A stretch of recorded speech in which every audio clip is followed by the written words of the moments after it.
Last minute draft tips to crush your fantasy draft. You know the standard tips, right? Know your league mates, know your league settings, do some mock drafts. But I've got some very specific tips that you need to know to absolutely thrive in your fantasy draft.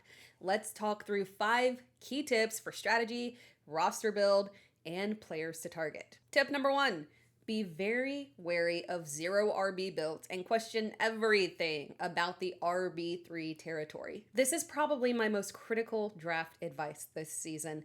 Running back in early rounds is deep. You have truly great options at RB14, 15, 16, 17. I actually did a rankings and tier show for running backs with Bleacher Report. I will link it below in the description, but in short, the elite top tier, our S tier guys, are Bijan Robinson, Jahmyr Gibbs, and Saquon Barkley. The next 10 to 15, depending on how you want to cut it, they all have legitimate arguments and proof for being drafted as your RB1. So in theory, running back is deep, but do not let that depth fool you. You have to invest in running back early.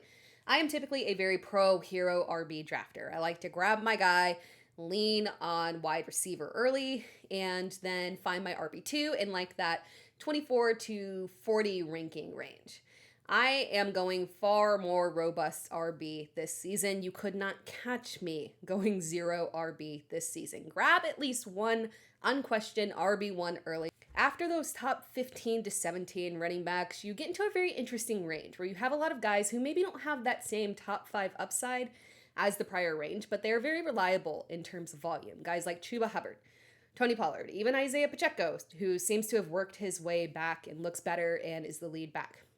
It also has guys that aren't necessarily the lead back right now, but have very high upside in PPR. This would be guys like Travion Henderson or Jay Harvey. If you grab one of these top backs and then a guy from this range, that is perfectly fine.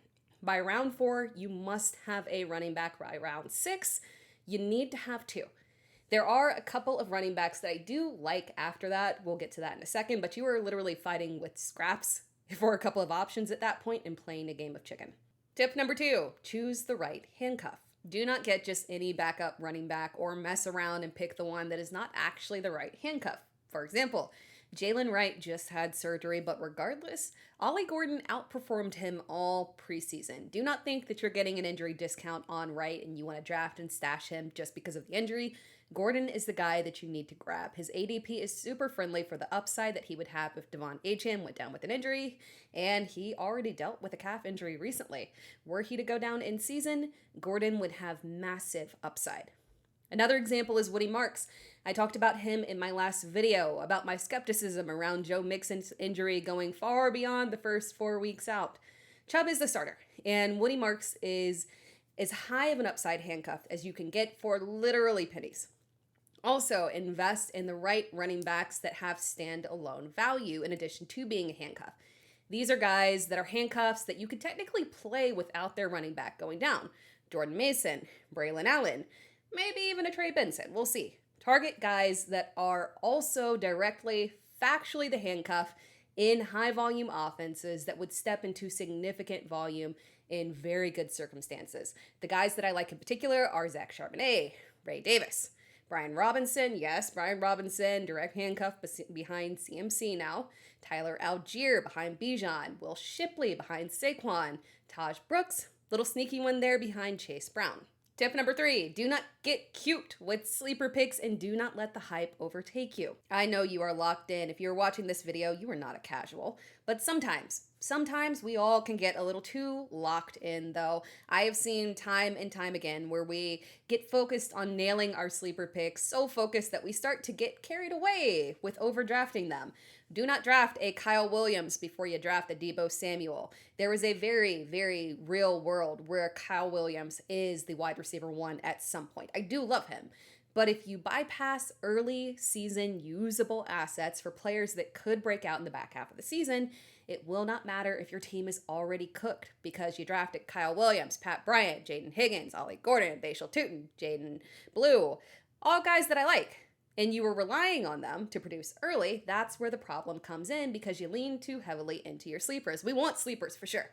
We want to snag our guys and we want to reach above ADP to get them, but do not get too cute that you are jumping around over actual contributors that can get you wins. Tip number 4, speaking of sleepers, you want to choose the right sleepers. You want your sleepers to have realistic paths to hitting. Who can forget everyone swearing up and down Jordan Whittington was the next Puka Nacua on a team that actually had Puka Nacua? It doesn't make a lot of sense. Or anointing Blake Corum as stealing the job of Kyron Williams for no reason.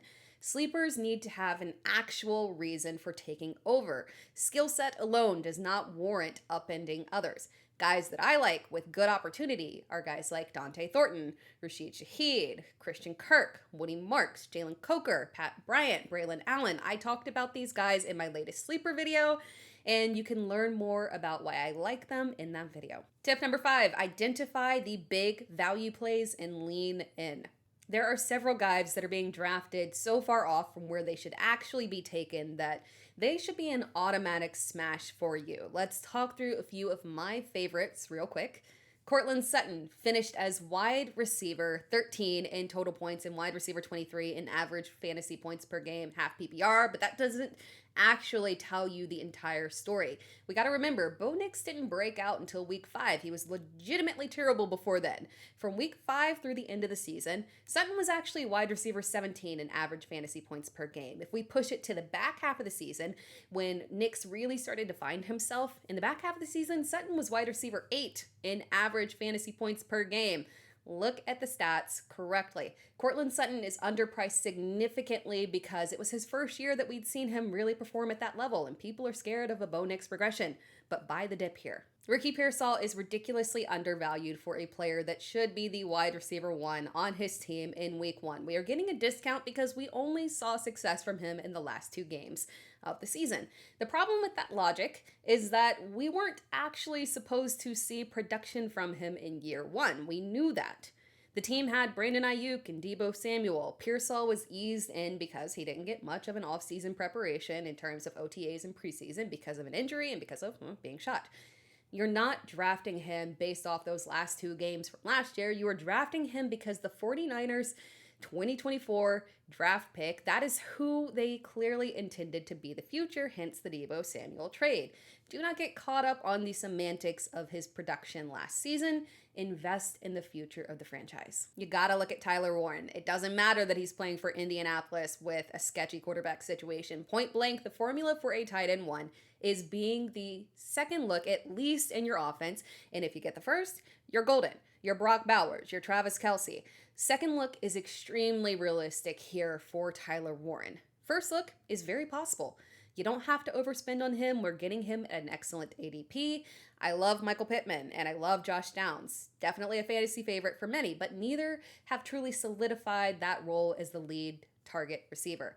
There is a legitimate path for volume for Tyler Warren to be the Colts target leader. This could be a Brock Bowers type of season for him. Like Tyler Warren, ADP discounts often come from being on bad teams. That is the reality of these discounts, but finding the right ones that are locks to pay off is key, and Calvin Ridley is one of those guys.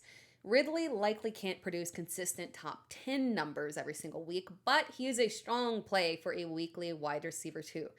Cam Ward didn't have a flashy preseason like a Jackson Dart, but he looked very competent and he had good command of the offense. Ridley is the clear wide receiver 1 for the Titans, and he will get volume. We're paying for a low-end wide receiver 3 that is going to get us consistent wide receiver 2 production. A guy who, despite being on a horrific offensive situation for the past 2 seasons, still managed to put 1,000 yards up each season. Again, despite having a quarterback who could really only throw him a catchable ball like 50% of the time. I'm exaggerating, but actually not really. Chase Brown might not be the flashiest back, but he didn't just luck into the job last season. He straight up outperformed Zach Moss, and the backfield was turning his way before Moss got injured. The amount of snaps that he got after Moss went down was very much so giving Kyron Williams, a back who has the implicit trust of his coaching staff. He is a 3-down back in one of the league's most potent offenses. You get the pleasure of drafting him at the end of round 2. Thank you so much for tuning in. If you enjoyed this video, be sure to like the video and subscribe to my channel. You can also find me across all social media platforms at It's Terra Time. So make sure that you are tuned in because I am bringing you more fantasy football advice all season long. Every week, I'll be talking top waiver wire ads, have live shows with Q&A where you can ask me any question that you have live. And I've also got DFS polls for you as well, in addition to so much more content throughout the entire season.